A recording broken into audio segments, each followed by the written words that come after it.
Hey guys நாங்க blue mountain scenic world போயிருந்தோம். Entry ticket is around 67 per person வந்துச்சு. Car பார்க்கிங்கில கொஞ்சம் ரஷ்ஷா தான் இருந்தது. நீங்க முடிஞ்சா வீக் டேஸ்ல போங்க. வீக்கெண்ட்ஸ்ல ரொம்பவே க்ரவுடா தான் இருக்கும்.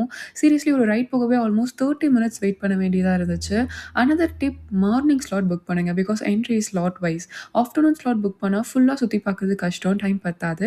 First we went on the scenic railway world's steepest passenger railway. Like ஒரு roller coaster ride down the mountain மாதிரி ஒரு சூப்பர் ஃபன்னா இருந்தது. Next, we took the scenic cableway back up Three Sister Mountain view was mind-blowing, guys. Finally, we went on the scenic skyway 270-meter height-ல glass floor-ல standing. Below full forest-ஆ இருந்துச்சு. ஸ்கேரியா இருந்தா கூட ரொம்ப எக்ஸைட்டிங்கா இருந்துச்சு. Skyway cross பண்ண உடனே ஒரு பியூட்டிஃபுல்லான வியூ பாயிண்ட் இருக்கு. அங்க ஒரு ஃபால்ஸ் கூட பார்க்கலாம். செம்ம வியூ. ஆக்சுவலி நீங்க ஸ்கைவேல போய் பார்க்குற இடம் எல்லாம் கார்ல இருந்து 4 மினிட்ஸ் டிரைவ்ல கூட போய் பார்க்கலாம். பார்க்கிங்ல இருந்து ரொம்ப பக்கமா தான் இருக்கு. ஏன் இதுக்கு ப்ளூ மவுண்டன் நேம் இருக்குன்னா, யூக்கலிப்டஸ் மெராங்கில் லீவ்ஸ்ல இருந்து ஒரு நேச்சுரல் ஆயில் ரிலீஸ் ஆகும். அது சன்லைட்ல வந்து ரிஃப்ளெக்ட் ஆகும்போது மவுண்டனே ஃபுல்லா ப்ளூயிஷா தெரியும். அதனால தான் இதுக்கு வந்து ப்ளூ மவுண்டன்னு சொல்றாங்க. So if you are planning a Sydney trip, this place is a must visit. Don't forget to like and follow. See you in the next one. Bye guys.